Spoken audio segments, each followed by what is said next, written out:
اعوذ باللہ السمیع العلیم من الشیطان الرجیم بسم اللہ الرحمن الرحیم رب ادخلنی مدخل صدق واخرجنی مخرج صدق واجعل لی من لدنک سلطانا نصیرا وللہ الحمد رب السماوات ورب الارض رب العالمین وله الکبریاء فی السماوات والارض وهو العزیز الحکیم۔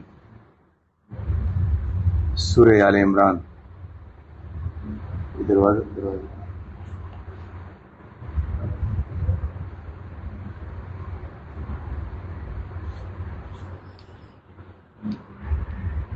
جس وجہ سے سورت کا نام سورہ عمران رکھا گیا ہے، ٹھیک ہے۔ آج وہ آئے اس قالت امراتو عمران رب انی نظرت ما لک ما فی بطنی محررا فتقبل منی انک انت السمیع العلیم فلما وضعتها قالت رب انی وضعتها انثى واللہ اعلم بما وضعت وليس الذکر کالانثى وانی سمیتها مریم وانی اعیذها بک وذریتها من الشیطان الرجیم۔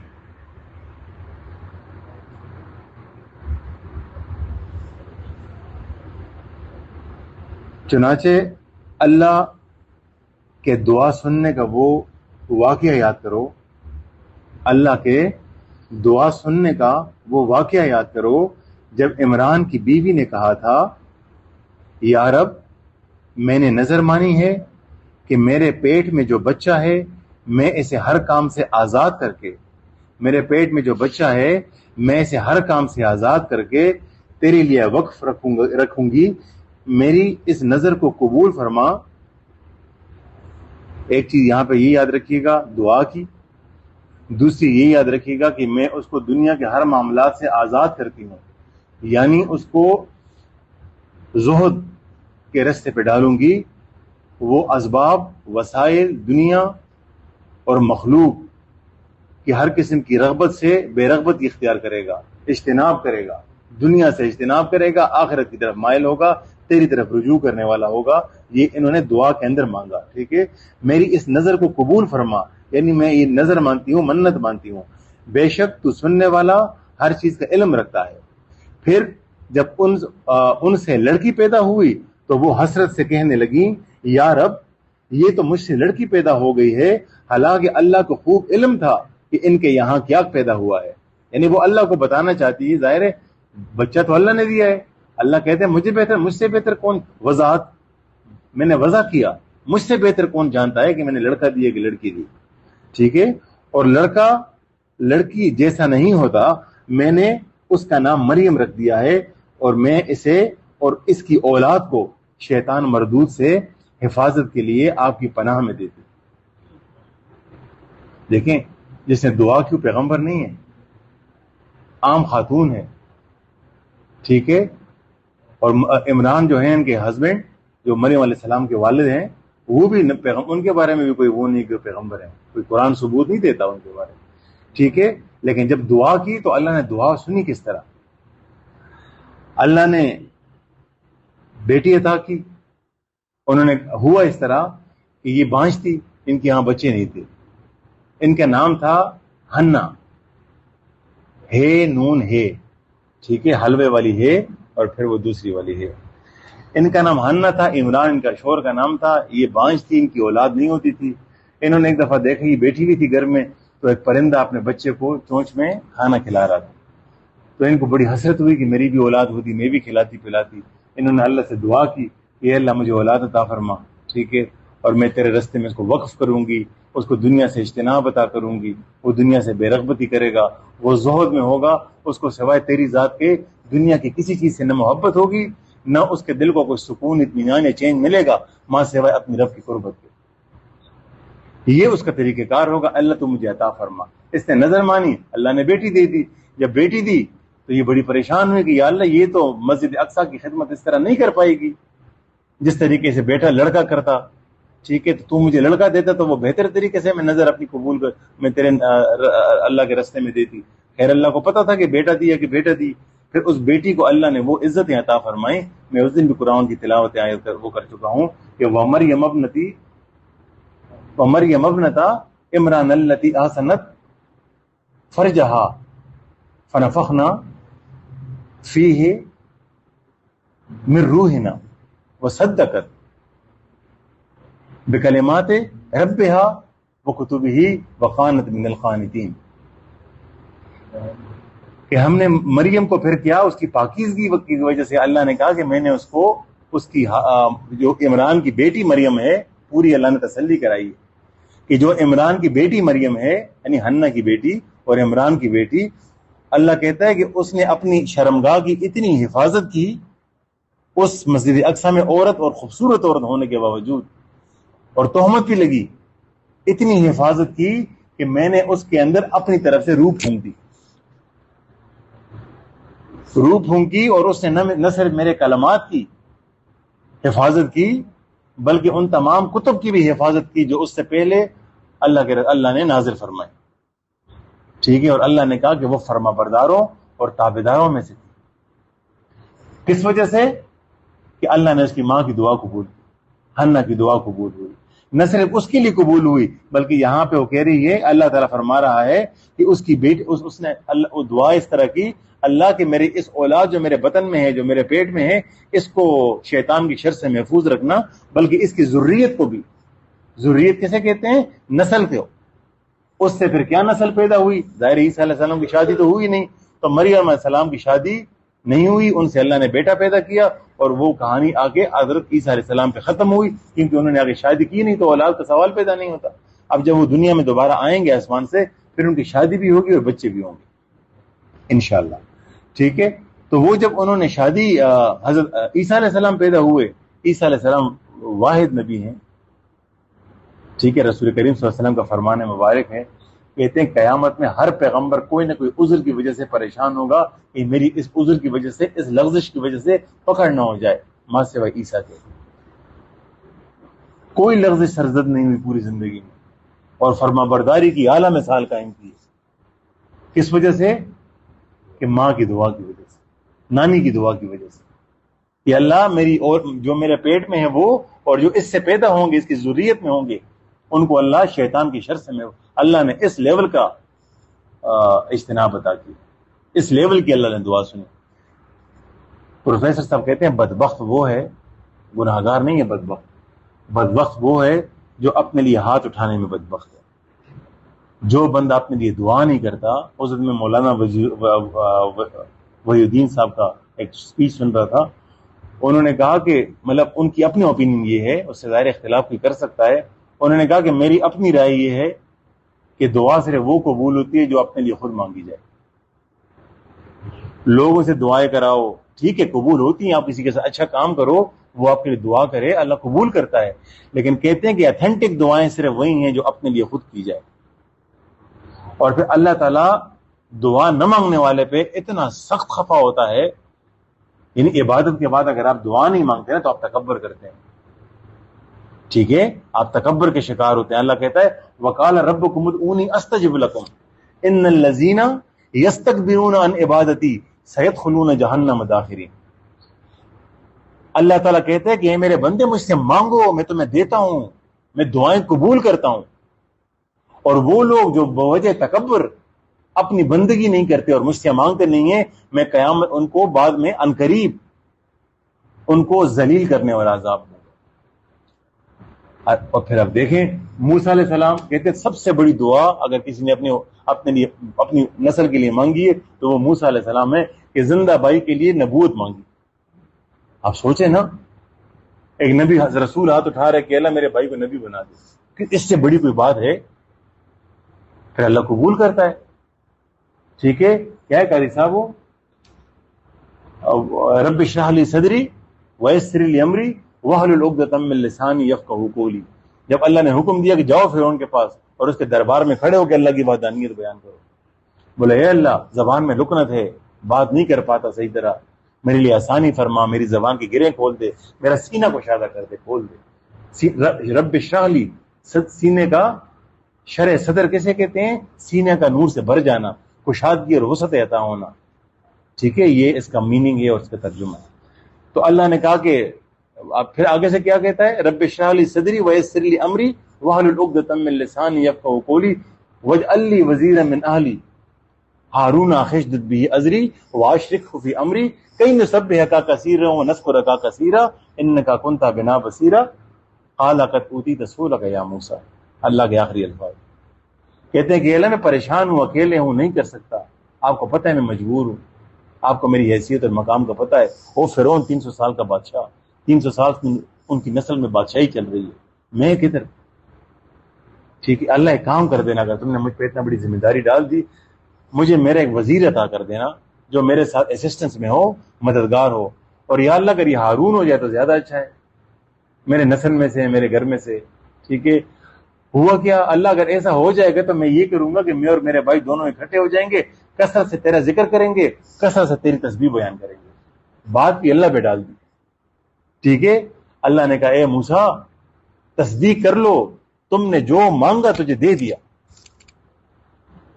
رسول کریم صلی اللہ علیہ وسلم مکہ سے نکل رہے ہیں، مکہ ان کو بہت زیادہ پسند تھا، پریشان ہے ظالموں کے ظلم کی وجہ سے. وہ چچا فوت ہو گئے، ٹھیک ہے، کوئی سرپرست ہے نہیں، وہ ابو لہب جو ہے سردار بن گیا، وہ ایک نمبر مطلب اس نے رسوائی میں اس کی اور اس کی ماں بیوی ام جمیل نے کوئی کسر نہیں چھوڑی. ٹھیک، ام جمیل حضرت ابو سفیان کی بہن ہے، ٹھیک ہے، اور یہ ابو جہل ابو لہب جو ہے وہ ان کا چچا ہے رسول کریم صلی اللہ علیہ وسلم کا. تو جب یہاں سے جا رہے ہیں بہت پریشان ہے مکہ سے، تو اللہ تعالیٰ کہتے ہیں اے نبی مجھ سے دعا مانگو. کل رب ادخلنی، جو ہم روز پڑھتے ہیں، رب ادخلنی مدخلا صدقوں، اے اللہ مجھے داخل کر، جہاں بھی داخل کرنا ہے سچائی کے ساتھ داخل کر. واخرجنی مخرج صدقوں، اور اللہ مجھے جہاں سے نکال سچائی کے ساتھ نکال. واجعل لی من لدنک سلطانا نصیرا، اور اللہ مجھے ایسی بادشاہی عطا فرما جس کے ساتھ ہمیشہ ہمیشہ کے لیے تیری مدد شامل حال ہو. اگر ویسے بادشاہی مل گئی تو چلائے گا کون اگر تیری مدد ساتھ نہ ہوئی. یہ اللہ خود کہتا ہے کہ نبی مجھ سے مانگو. اور پھر کیا ہوا، یہ دو آیتیں سورہ بنی اسرائیل میں آگے پیچھے ہیں. رب ادخلنی مدخل صدقوں اخرجنی مخرج صدقوں واجعل لی من لدنک سلطانا نصیرا. مکے سے نکل رہے ہیں، یہ بول رہے ہیں، رسول کریم صلی اللہ علیہ وسلم فرما رہے ہیں. اور اس سے اگلی آیت قاری صاحب کیا ہے، ہاں وقل جاء الحق وزهق الباطل ان الباطل کان زہوقا. پھر کامیاب ہو گئے 8 سال کے بعد، مکہ فتح ہو گیا، مکہ میں داخل ہو گئے، 360 بت ارد گرد خانہ کعبہ کے پڑے ہوئے ہیں، اور رسول کریم صلی اللہ علیہ وسلم کھڑے ہیں، اور علی رضی اللہ عنہ کو کہتے ہیں کہ گرا دو یہ بت سارے. ٹھیک ہے، اور ساتھ میں یہ کہہ رہے ہیں وقل جاء الحق وزهق الباطل ان الباطل کان زہوقا، کہ آ گیا حق اور مٹ گیا باطل، اور باطل تو تھا ہی مٹنے کے لیے. اللہ نے ایسی دعا قبول.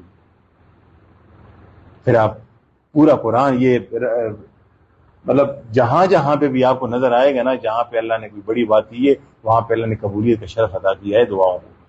زکریا علیہ السلام محراب میں بیٹھے ہوئے کہتے ہیں کہ اللہ مجھے بچہ عطا کر دے، میرے بعد کوئی ہوگا ہی نہیں تیرا نام لینے والا، یہ جو میرے چچا زاد ہیں سارے کافر ہیں، تیرے دین کی بے حرمتی کریں گے، اللہ مجھے کوئی اولاد دے دے، نیک اور صالح اولاد دے دے، تاکہ میں تیری بڑائی میرے مرنے کے بعد ہی بیان ہو. اللہ نے کہا دے دیا.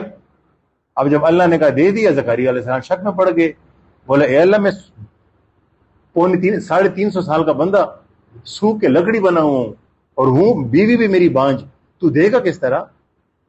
تو اللہ نے کہا زکریا تجھے بولنے سے پہلے پتہ نہیں تھا کہ تو رب سے مانگ رہا ہے؟ مجھے کیا کوئی پریشانی ہے دیتے ہوئے؟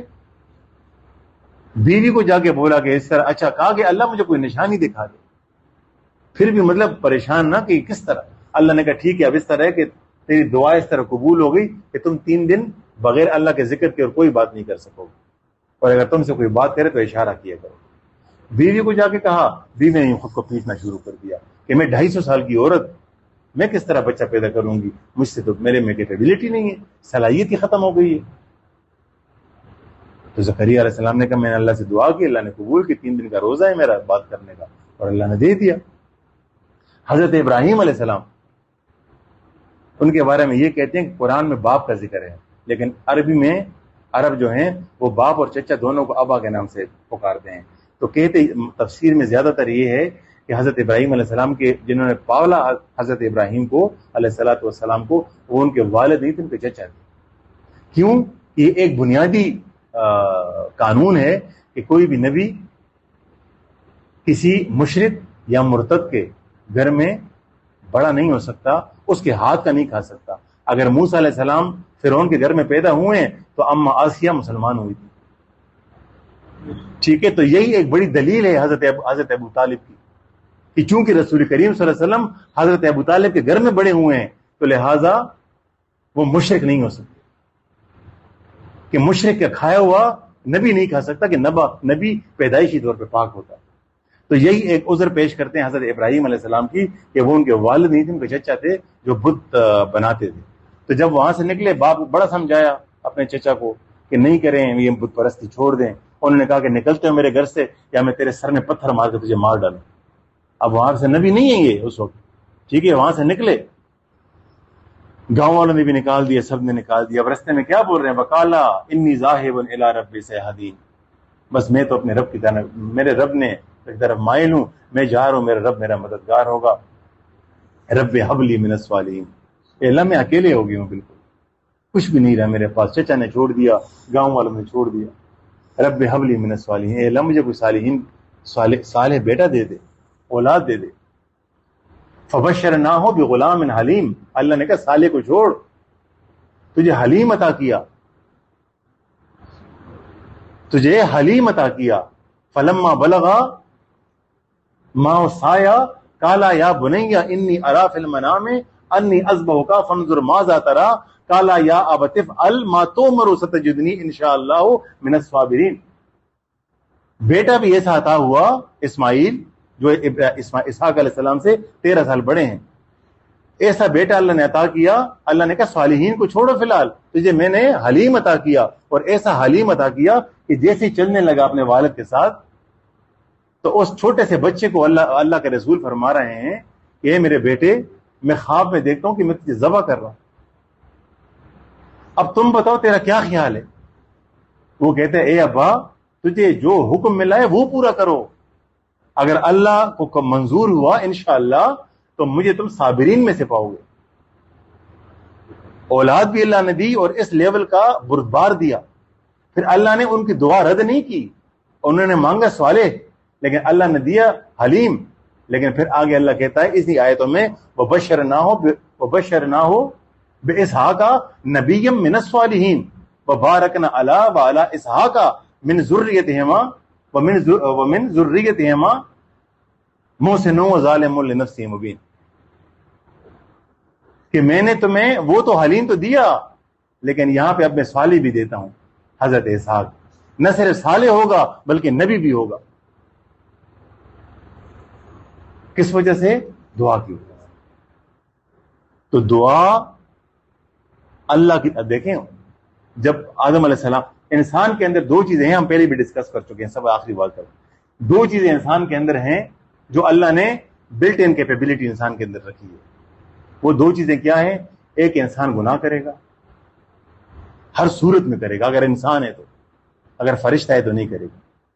دوسرا، انسان بھولے گا، تبھی تو ہمارے دانت گھس گئے اللہ کی نعمتیں کھا کھا کے، لیکن دل ہے کہ شکر کرنے کا نام نہیں دیتے۔ دو چیزیں انسان کی خصلت میں ہیں اور یہ آدم علیہ السلام کی سرشت میں ڈالی گئی، ایک نسیان اور ایک لفظش یا سرزد گناہ، تیسری چیز کوئی نہیں۔ تیسری چیز جو انسان کے مقدر میں، وہ اللہ کے حضور ہاتھ اٹھانے۔ اب جب وہ پریشان ہو گئے، آدم علیہ السلام زمین پہ آئے، پریشان ہے کہ اللہ میں کیا کروں، سمجھ آتی نہیں ہے، اللہ نے صلاحیت ہی اندر نہیں ڈالی کہ گناہ کر دیے تو اب کرو گے کیا؟ تو پھر اللہ کہتے ہیں فتابا